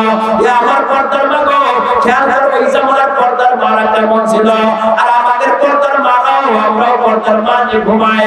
আমাদের পর্দার মার চিন্তা হলো কেমন করে পাখি জামা বানানো যায়, কেমন করে লুঙ্গি ডাস বানানো যায়, কেমন করে কিরণবালা বানানো যায়, কেমন করে শোকেস বানানো যায়, কেমন করে পায়ের নুপুর বানানো যায়, কেমন করে গলার হার বানানো যায়। আর ওই জামানার মহিলাদের চিন্তাধারা ছিল কেমন করে ছেলেটাকে হাফেজ বানানো যায়। একটু জোরে বলা যাবে না সুবহানাল্লাহ? ২৭,০০০ টাকা, ৩০,০০০ টাকা দিয়া আল্লাহ ফজলুর রহমাতুল্লাহ যুদ্ধের ময়দানে চলে গেছে। বাড়ি হলো মদিনায়, কোন জায়গায় বাড়ি হলো বলেন? ফজরের নামাজের আগে ৩০ বছর যুদ্ধ করার পরে আল্লামা ফজলুর রহমাতুল্লাহ আলাইহি ইকরা বিসমি রাব্বিকাল্লাযী খালাক, খালাকাল ইনসানা মিন আলাক। হে কেন মাদ্রাসায় দিবা না? কোন সার্টিফিকেটের জন্য নিজের বাচ্চাটাকে তুমি গলায় সুই লাগায় দিতেছো? কোন সার্টিফিকেটের লোভে নিজের বাচ্চাকে তুমি স্কুলে দিতেছো? ওরে দুনিয়ার মানুষ রে, দুনিয়ায় কেউ না খেয়ে মারা যায় না, খাওয়ানোর মালিক কিরা? জোরে বলো, খাওয়ানোর মালিক আল্লাহ। ৩০,০০০ টাকা দিয়ে ৩০ বছর পরে ফজরের নামাজের আগে আল্লামা ফজলুর রহমাতুল্লাহ আলাইহি নিজের বাড়ির ঘরের দরজায় আসছে। ফজরের নামাজের সময় মসজিদে নববীর ঘরের দরজায় চলে আসছে। ঘরের দরজায় এসে সালাম দেয়, আসসালামু আলাইকুম ইয়া জাওজাতি, ও আমার স্ত্রী, আমার ঘরের দরজা খোলো। যেই ঘরের দরজা খুলছে দেখে বড় একটা ছেলে ঘরের দরজা থেকে সামনে আগায় আসছে। আল্লাহু আকবার। ওই ছেলে তারে ঘরের ভিতরে ঢুকতে দেবে না। ভাই মুরব্বি, এই ফজরের নামাজের আগে এই রাতে ঘরের ভিতরে অপরিচিত মানুষ, তোমার আমি বাবা চিনি না, এ আমাদের ঘরে ঢুকতে ঢোকা যাবে না। আমার মা একা, আর আমি এই ঘরের ভিতরে থাকি। ও মুরব্বি, এই ঘরের ভিতরে ঢোকা যাবে না। মসজিদে নববীতে আযান হলো, মসজিদে নববীতে আযান হয়ে গেল। আল্লামা ফজলুর রহমাতুল্লাহ আলাইহি ঘরের দরজার সামনে দাঁড়ায় রইলেন। ওই ছেলেটা নামাজ পড়ার জন্য চলে গেল। আল্লামা ফজলুর রহমাতুল্লাহ আলাইহি ঘরের দরজায় দাঁড়ায় দাঁড়ায় নিজের স্ত্রীকে বলে, স্ত্রী তুমি ঘরের দরজা খোলো, আমি তোমার স্বামী ফজলু, আমারে চিনতে পারো না, চিনতে পারো না, আমার দাড়ি পাইকা গেছে, আমার চেহারার ভিতরে দুর্বলতা এসে গেছে। ও পর্দার মা গো, স্ত্রী সাহসের সাথে তাকায় দেখে, আসলে তো গলার কণ্ঠ মনে হয় আমার স্বামী, মনে হয় আমার স্বামী। ঘরের দরজা খোলা দিছে, ঘরের ভিতরে আল্লামা ফজলুর রহমাতুল্লাহ আলাইহি ঘরের ভিতরে ঢুকছে। আল্লাহ, ৩০ বছর পরে ঘরের দরজা খোলা দিছে। ঘরের দরজা খোলা ঘরের ভিতরে বসিয়া স্বামী আর স্ত্রী দুইজনে মধুমাখা গল্প হয়, মধুমাখা আলোচনা হয়। কত সুন্দর কথাবার্তা হয়, কিন্তু স্ত্রী ডাকতে বলে ও স্বামী গো,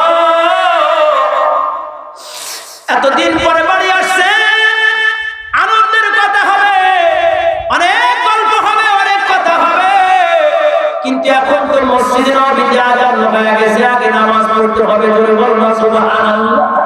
এখন কথা হবে না, এখন মসজিদে নববীতে আগে যে ফজরের নামাজ পড়ে আসতে হবে, ও আমার পর্দার মা নিজের স্বামীকে নামাজে পড়াই দিতে হবে। আল্লামা ফজলুর রাহমাতুল্লাহি আলাইহি স্ত্রীকে বলে, স্ত্রী নামাজ পড়তে যাব, কিন্তু একটা কথা আমি তোমার কাছে জানতে চাই, যে 30,000 টাকা আমি তোমার কাছে রেখে গেছিলাম, ওই টাকাগুলো তুমি কোন কাজে ব্যয় করেছো? ওই টাকার হিসাব দেওয়া হবে। আগে মসজিদে নামাজ পড়ে আসো, আগে মসজিদে নামাজ পড়ে আসো। মসজিদে নামাজ পড়ার জন্য আল্লামা ফজলুর রাহমাতুল্লাহি আলাইহি যখন যায়, ফজরের নামাজ পড়ানো হয়ে গেল, মসজিদের দরজায় আল্লামা ফজলুর রাহমাতুল্লাহি আলাইহি দাঁড়ায় আছে। সব মুসল্লি বের হয়ে মসজিদ নববীর চত্বরে পয়সা 350 ছাত্র মসজিদ নববীর চত্বরে পয়সা গেছে। আল্লামা ফজলুর রাহমাতুল্লাহি আলাইহি মসজিদ নববীর দরজায় দাঁড়ায় আল্লামা ফজলুর রাহমাতুল্লাহি আলাইহি মসজিদ নববীর দরজায় দাঁড়ায় দেখে, আরে জীবনে বহুতবার মসজিদ নববীর নামাজ পড়ার জন্য আসি, কিন্তু 30 বছর পরে আজকে নামাজ পড়তে আসে দেখি 350 মানুষের একটা জামাত মসজিদ নববীর চত্বরে সুন্দর করে বসে গেছে।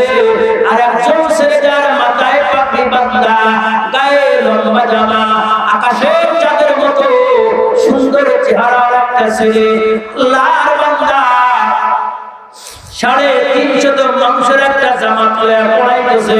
খায়রুকুম মান তাআল্লামাল কুরআন ওয়া আল্লামা, খায়রুকুম মান তাআল্লামাল কুরআন ওয়া আল্লামা। 350 মানুষের একটা দল লয়ে একটা ছেলে মাথায় পাগড়ি বাঁধা অমত অবস্থায় আল্লাহর কালামুল্লাহ পড়াইতেছে।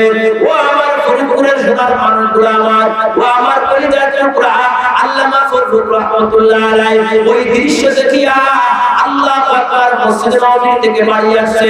বাড়ি আইসা স্ত্রী জীবনে বহুবার মসজিদ নববীতে নামাজ পড়তে গেলাম, কিন্তু আজকে নামাজ পড়তে যায় এমন একটা দৃশ্য দেখেছি, এমন একটা দৃশ্য দেখেছি, যেই দৃশ্য আমি জীবনে কোনোদিন দেখি না। স্বামীকে ডাক দিয়ে বলে, স্ত্রী ডাক দিয়ে কয়, স্বামী গো, কি দৃশ্য দেখছে? এমন দৃশ্য আমি জীবনে কোনোদিন দেখি না। কি দৃশ্য দেখছেন? দেখি একটা ছেলে সবার উপরে বসা, মাথায় পাগড়ি বাঁধা, গায়ে লম্বা জামা, আকাশের চাঁদের মতো সুন্দর চেহারা, একটা ছেলে 350 মানুষকে লইয়া আল্লাহর কালামুল্লাহ আর নবীর হাদিস কত সুন্দর করে পড়াইতেছে। ওই স্ত্রী গো, আল্লাহ যদি আমার এমন একটা ছেলে দিত, আমি দুনিয়ার কোনো সম্পদ চাইতাম না, আমি দুনিয়ার কোনো নিয়ামত চাইতাম না, আমি আল্লাহর কাছে চাই, আল্লাহ তুমি আমার মতো ফকিরকে এমন একটা সন্তানের বাবা তুমি বানায় দাও। একটু জোরে বলা যাবে না সুবহানাল্লাহ? স্ত্রী গো, জীবনে বহুবার মসজিদে নববীতে গেছি, কিন্তু আজকে দৃশ্য দেখলাম, এই দৃশ্য তো আমি কোনোদিন দেখি নাই। আল্লাহ, স্ত্রী বুঝতে পারে, পর্দার মা তোমরা কেন স্কুলে পড়াও?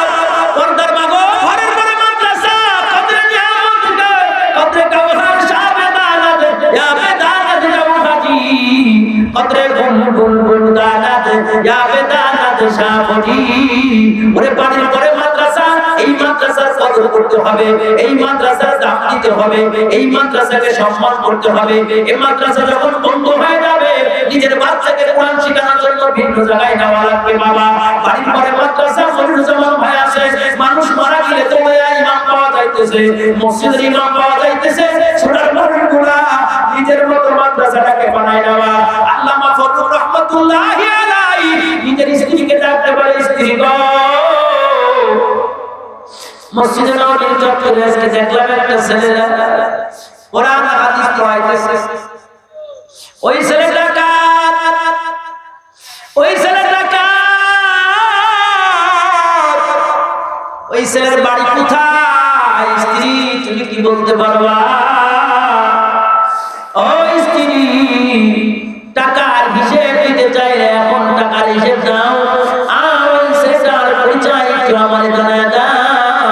ও আমার মহব্বতের শ্রোতাগুলা, ও আমার সোনার মানুষগুলা, আল্লামা ফজলুর রহমাতুল্লাহ আলাইহির স্ত্রী, ও আমার পর্দার মা গো, তোমরা যারা মহিবুল্লাহর আলোচনা শুনতেছ, তোমাদের কানে যাদের আওয়াজ যায়, আল্লামা ফজলুর রহমাতুল্লাহ আলাইহির স্ত্রী স্বামীকে কাছে ডাকিয়া, স্বামীকে কাছে ডাকিয়া কয়, ও আমার স্বামী, আমার কাছে আসো। স্বামী গো, আমার কাছে আসো, আমি ৭০,০০০ টাকার হিসেব দিতে চাই। এই পর্দার মা গো, স্বামীর সম্পদ হিফাজত করা স্ত্রীর দায়িত্ব, স্বামীর সম্পদ হিফাজত করা স্ত্রীর দায়িত্ব, স্বামীর খেদমত করা স্ত্রীর দায়িত্ব। স্বামীর মাথায় তেল লাগাইতে হবে, স্বামীর টুপি পরিষ্কার করতে হবে, স্বামীর জামা পরিষ্কার করতে হবে। তোমার স্বামী যদি কালো হয়, তোমার স্বামী যদি ল্যাংড়াও হয়, তোমার স্বামী যদি বোবা হয়, তোমার স্বামী যদি বন্ধ হয়, তোমার স্বামী যদি রিকশাওয়ালা হয়, তোমার স্বামী যদি ভ্যানওয়ালা হয়, পর্দার মা গো, স্বামীর খেদমত করবা। ওই রাতে যদি তোমার মওত হয়ে যায়, আল্লাহর হাবিব বলে ফাতাদুল ফি আবওয়াবিল জান্নাহ, জান্নাতের যে দরজাতে পড়ে যায় ওই দরজাতে তুমি জান্নাতে প্রবেশ করতে পারবা। একটু জোরে বলা যাবে না সুবহানাল্লাহ? নবীজির স্ত্রীর নাম হলো উম্মে হাবিবা। এদিকে তাকান, আমার দিকে তাকান। নবীজির স্ত্রীর নাম হলো উম্মে হাবিবা। এই উম্মে হাবিবার আব্বার নাম হলো আবু সুফিয়ান। কি নাম জোরে বলেন? আবু সুফিয়ান মক্কার সবথেকে বড় কাফের ছিল আবু সুফিয়ান। এই দোস্ত, আল্লাহর নবী উম্মে হাবিবাকে দাওয়াত দেয়, মক্কার মানুষদের দাওয়াত দেয়। এই পর্দার মা গো, স্বামীর কথা এসে গেল, তোমাদের আরেকটু বলে যায়, স্বামী কত দামি জিনিস, স্বামীর কত মূল্যবান সম্পদ। ওই দিন বুঝবা যে দিন তোমার স্বামী মারা যাবে। উম্মে হাবিবা নবীজির দাওয়াত পেয়ে কালেমা পড়ে মুসলমান হয়ে গেছে। উম্মে হাবিবার স্বামী মুসলমান হয়ে গেছে, কিন্তু আবু সুফিয়ান মুসলমান হয় নাই, মাও মুসলমান হয় নাই, বাবাও মুসলমান হয় নাই। উম্মে হাবিবা আল্লাহু আকবার, স্বামী স্ত্রী দুইজন মুসলমান হয়ে গেছে, কিন্তু আবু জেহেল, উতবা, সাইবা তারা মক্কার জমিনে এত নির্যাতন করা শুরু করে দিল, উম্মে হাবিবার মক্কায় থাকতে পারলো না। আল্লাহর বান্দি মক্কা ছাড়িয়া হাবশায় হিজরত করে নাজ্জাশী বাদশার কাছে চলে গেল। নাজ্জাশী বাদশা উম্মে হাবিবাকে সুন্দর করে থাকার জন্য জায়গা বানিয়ে দিলেন। একটু জোরে বলা যাবে না সুবহানাল্লাহ? থাকার জন্য জায়গা বানায় দিয়েছে, মহিলা মানুষ থাকার জন্য সুন্দর জায়গা বানায় দিয়েছে। উম্মে হাবিবা ওইখানে তাকে নামাজ পড়ে। একদিন রাতে স্বপ্ন দেখে তার স্বামীর চেহারা, তার স্বামীর চেহারা শুকরের মতো হয়ে গেছে। আল্লাহু আকবার, স্বামীর চেহারা শুকরের মতো হয়ে গেছে। পরে সংবাদ নিয়ে জানা যায় তার স্বামী আগের মতো আবার খ্রিস্টান হয়ে গেছে, তার স্বামী আবার কাফের হয়ে গেছে মুসলমান হওয়ার পরে। এই জন্য স্বামীর চেহারা এরকম হয়ে গেছে। অথচ আমার ভাইজান, হাদিস শরীফে আল্লাহর নবী বলে, কালকে আমাদের ময়দানে কিছু মানুষের চেহারা কত আলোচনা করবো বাবা, কালকে আমাদের ময়দানে কিছু মানুষের চেহারা শুকরের মতো হয়ে যাবে। সাহাবায়ে কেরাম জিজ্ঞেস করেন, ইয়া রাসূলুল্লাহ, ইয়া রাসূলুল্লাহ, কাদের চেহারা শুকরের মতো হয়ে যাবে? আল্লাহর হাবিব বলে, যারা গাঁজা খায়, যারা বিড়ি খায়, যারা তাড়ি খায়, যারা হিরোইন খায়, যারা মদ খায়, যারা নেশা করে, কালকে আমাদের ময়দানে তাদের চেহারা শুকরের মতো হয়ে উঠবে। জোরে বলো নাউজুবিল্লাহ। বাবা, আমি মহিবুল্লাহ আপনাদের শোনাইতে পারি কি জানি না, আল্লাহ উম্মে হাবিবা নাজ্জাশী বাদশার কাছে পয়সা ইবাদত করে। এমত অবস্থায় আল্লাহ তাআলা জিবরাইলে পাঠাই দিয়েছে মুহাম্মদ রাসূলুল্লাহর কাছে, যায় বলো, মুহাম্মদকে যায় বলো, উম্মে হাবিবাকে যেন নবীজি নিজের বিবাহের প্রস্তাব দিয়ে নাজ্জাশী বাদশার কাছে চিঠি পাঠায় দেয়। আল্লাহর নবী নিজের হাতে লেখা চিঠি উম্মে হাবিবার কাছে পাঠায় দিয়েছে। উম্মে হাবিবাকে যে বলো, চিঠিওয়ালা চিঠি লয়ে যায়, বলছে আল্লাহর নবী তোমার বিবাহ করতে চায়। একটু জোরে বলা যাবে না সুবহানাল্লাহ? আল্লাহর নবীর যদি স্ত্রী কেউ হতে পারে, তার উপর আর কোন সুখ আছে? নিজের কানে আল্লাহর নবীর স্ত্রী হওয়া মানে সে তো জান্নাতে যাওয়া, জাহান্নামে না যাওয়া। ও পর্দার মা গো, উম্মে হাবিবা নবীর বিবাহ পয়গাম যখন পালেন, নাজ্জাশী বাদশা বাচ্চাকে ডাক দিয়ে বলে যে বাচ্চা আমি এখানে আর হাফসায় থাকবো না, আমি এখন মদিনায় চলে যেতে চাই। আল্লাহু আকবার। উম্মে হাবিবা মদিনায় চলে গেলেন। আল্লাহর নবীর সাথে বিবাহ হয়ে গেল। আল্লাহর নবীর ঘরে উম্মে হাবিবা আল্লাহর নবীর ঘরে আল্লাহর নবীর খেদমত করে। স্বামী আর স্ত্রী দুইজন বসবাস করে। 2 মাস পার হয়ে গেল। আল্লাহ আবু সুফিয়ান মক্কা থেকে মদিনায় নিজের মেয়ে উম্মে হাবিবাকে একটু দেখার জন্য যায়। কাফের হলো তো বাপ, ও ফরিদপুরের পর্দার মা, তোমরা কেমন স্বামীর খেদমত করো, উম্মে হাবিবা কেমন খেদমত করছে। আবু সুফিয়ান নিজের মেয়ের দেখার জন্য মক্কা থেকে মদিনায় যায়। আল্লাহর নবীর ঘরে উম্মে হাবিবা থাকে। উম্মে হাবিবার ঘরের দরজায় যায়, ঘরের দরজা খোলার জন্য বারবার বলে, ও উম্মে হাবিবা, আমি তোমার বাবা। আবু সুফিয়ান তোমার ঘরের দরজায় উপস্থিত হয়ে গেছি। উম্মে হাবিবা তুমি ঘরের দরজা খোলো। উম্মে হাবিবা ঘরের দরজা খোলা দিছে। যাই ঘরের দরজা খোলা দিছে, বাবার আগমন দেখিয়া স্বামী আর স্ত্রী যেই এক বিছানায় ঘুমাইতো, ওই বিছানাটা তাড়াতাড়ি উম্মে হাবিবা গোছায় ফেলেছে। যেই গোছায় ফেলছে, বাবা মনে করতেছে আমার জন্য নতুন বিছানা দেবে। বাবা মনে করে আমার জন্য নতুন বিছানা দেবে। বারবার দিকে তাকায়, দেখি উম্মে হাবিবা আমার জন্য বিছানা দেয় কিনা। আল্লাহ 5 মিনিট পার হয়ে গেল, কোনো বিছানায় যায় না, কোনো কিছু যায় না। এ আমার পর্দার মা, আবু সুফিয়ান কয় তুমি বিছানা কেন বুঝাইলা? আব্বা তুমি আমার আব্বা হতে পারো, এটা হলো আমার স্বামীর বিছানা। জোরে বলো সুবহানাল্লাহ। এটা হলো আমার স্বামীর বিছানা, আর আমার স্বামীর বিছানায় তুমি হলো কাফের, কোন অপবিত্র ব্যক্তিকে আমার স্বামীর বিছানায় আমি বিশ্ব বসতে দিতে রাজি নাই। ও আমার পর্দার মা, উম্মে হাবিবা নিজের আব্বাকে ডাক দিয়ে কয়, আব্বা তুমি তো কাফের, তুমি আমার স্বামীর বিছানায় তুমি বসতে পারবে না, এই বিছানা তোমার দেওয়া যাবে না। ও ফরিদপুরের পর্দার মা গো, ঠিক আমাদের চরিত্র এরকম হতে হবে। আমার স্বামী আমাকে বিবাহ করছে, আমার স্বামী যখন ব্যবসা করার জন্য সকালে বাজারে চলে যায়, আমার স্বামী যখন বিদেশ চলে যায়, আমার স্বামী যখন মাঠে কাজ করার জন্য চলে যায়, আমার স্বামী যখন চলে গেল, আমার এই বডিটা আমার স্বামীর জন্য, আমার এই ঘরটা আমার স্বামীর ঘর।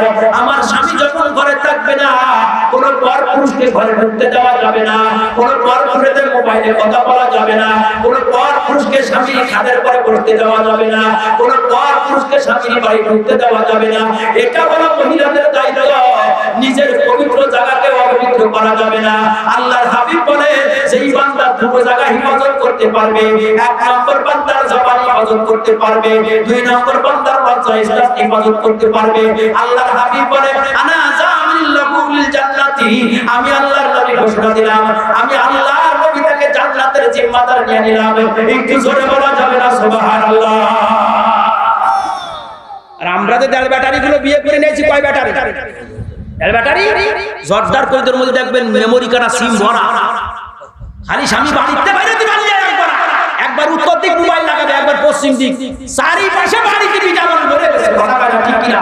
ও মনে হয় বিজনেসম্যান, ব্যবসা করে, সব মাল নিতে এসে গেছে। ঠিক কিনা ধরে বলো? লজ্জার কথা। নিজের স্বামীর আমানত।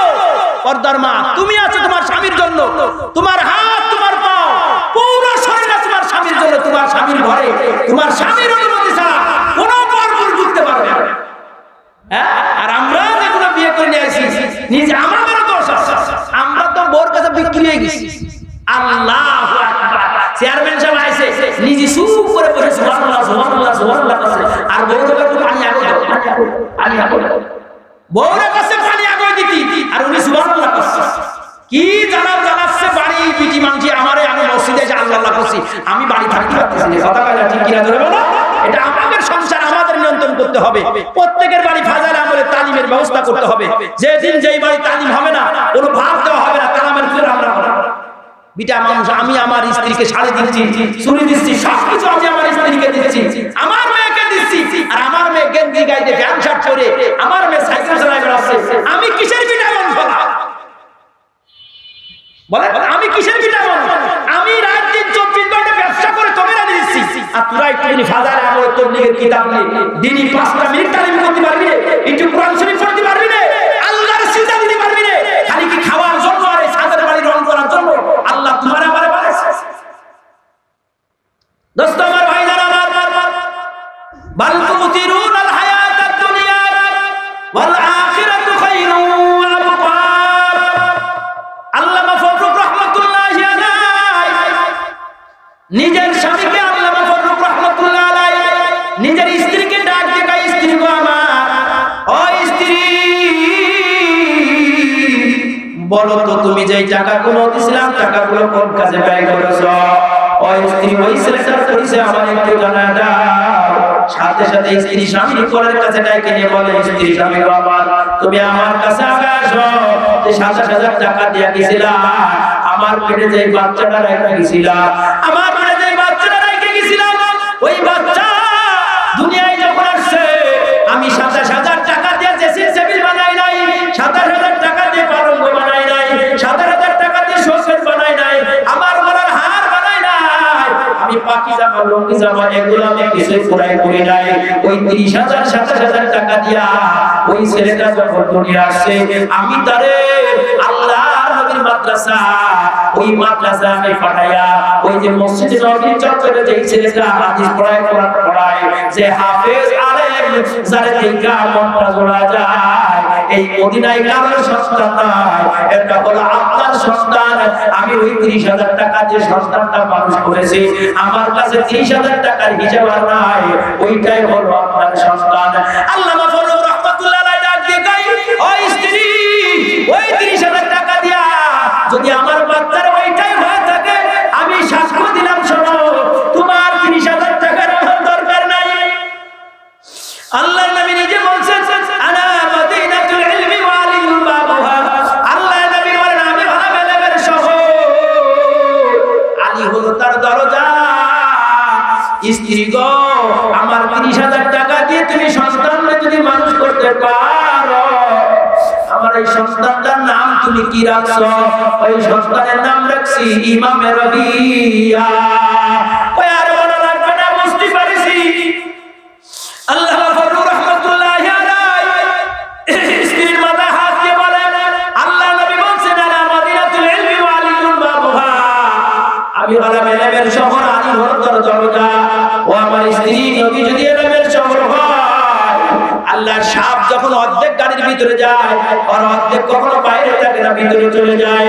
ও আমার স্ত্রী, আল্লাহর নবী যদি ইলমের শহর হয়, আমার ছেলেগুলো তার শাখা। আল্লাহর নবী যখন জান্নাতে যাবে আমার ছেলেও জান্নাতে যাবে, আর আমার ছেলে যখন জান্নাতে যাবে তোমার আর আমারে আল্লাহর জান্নাতে লয়ে যাইবে।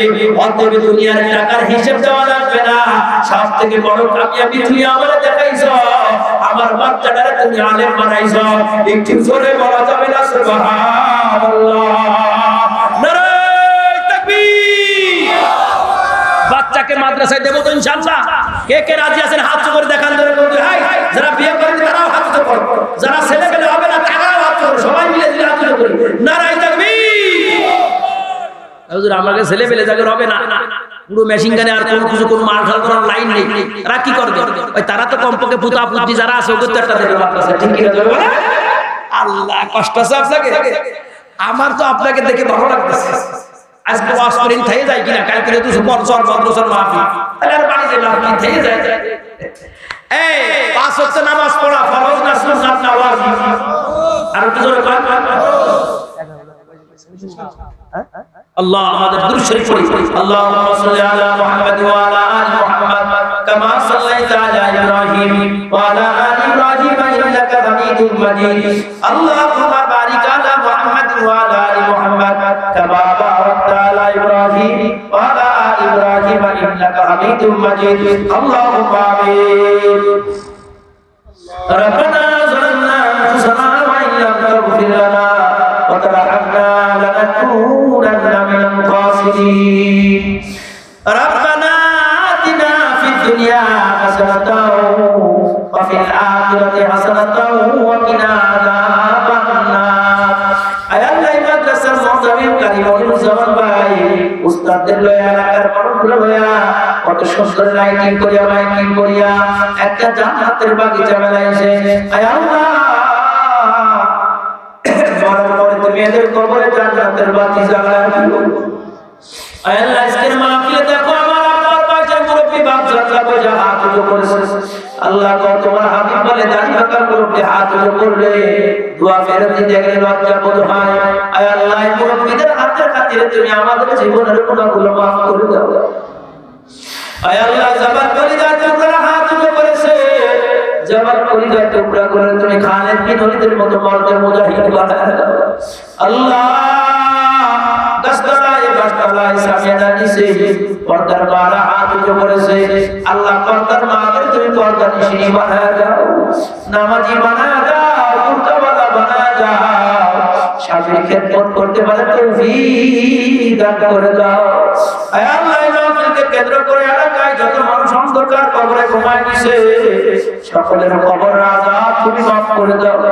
আল্লাহ এই মাহফিলকে কেন্দ্র করে আজকে যাদের হাত তুলেছে কারোর মা নাই, কারোর বাবা নাই, অমন জন্য দুঃখী মা বাবা যার কবরে চলে গেছে ওই বাপ মার কবরটারে তুমি জান্নাতের টুকরা বানায়া দাও।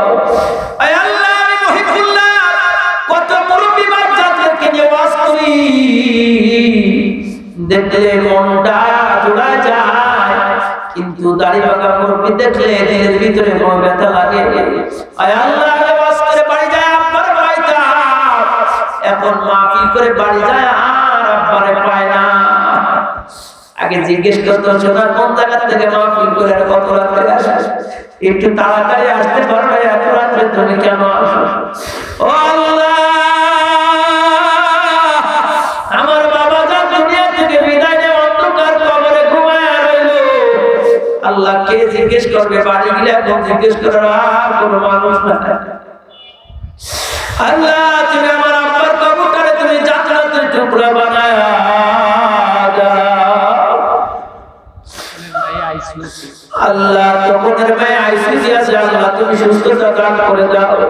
আয় আল্লাহ আরো যাদের বাবা কবরে চলে গেছে, যেই ঘরে আব্বা নাই, যেই ঘরে মা নাই, ওই ঘরের কোনো দাম নাই। কি সন্তান আমরা বললাম, বাপ মারে দুটো ভাতও দিতে চায় না, আব্বা আব্বা বলে ডাকতেও লজ্জা লাগে, মা মা বলে ডাকতেও লজ্জা লাগে। ও আল্লাহ নিজের মা যদি অসুস্থ অবস্থায় বারান্দায় থাকে তারপরে তো মা মা করে ডাকা যায়। অমন জনম দুঃখিনী মা যার কবরে চলে গেছে, জীবনে আর কোনোদিন শীতের সময় ল্যাপ বসাবে না, কি বসাবে না, আর খেজুরের গুঁড়ো চাবে না, আখের গুঁড়ো আর চাবে না। অমন জনম দুঃখিনী মা আর কবরটারে তুমি জান্নাতের টুকরা বানায়া দাও। রাব্বির হামহুমা কামা রাব্বায়ানি সগীরা।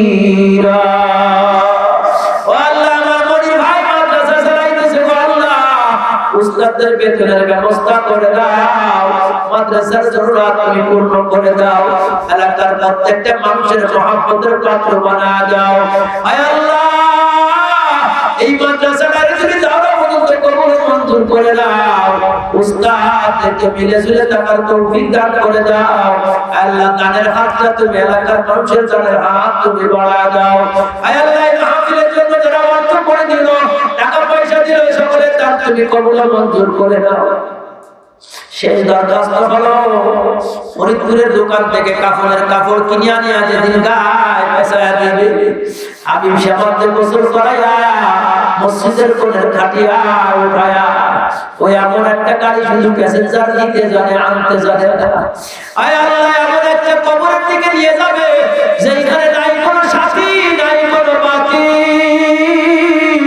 আল্লাহ ওই কবরে নেওয়ার পরে আল্লাহ তুমি কবরের ভিতরে জাহান্নামের আগুন ধরায় দিবা, সাপ বিচ্ছু ছেড়ে দিবা না। আল্লাহ কবরের মাটিকে তুমি সাফ দেওয়ার হুকুম দিবা না। আদর কইরা মানুষ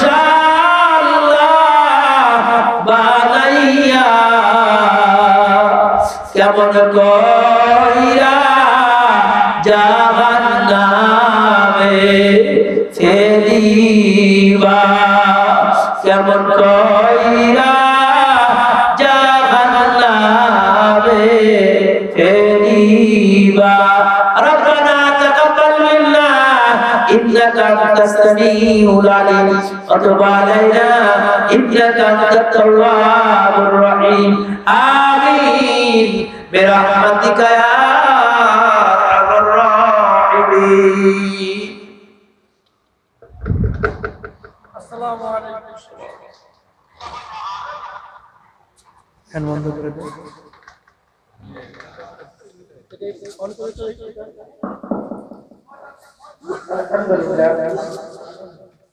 আলহামদুলিল্লাহ।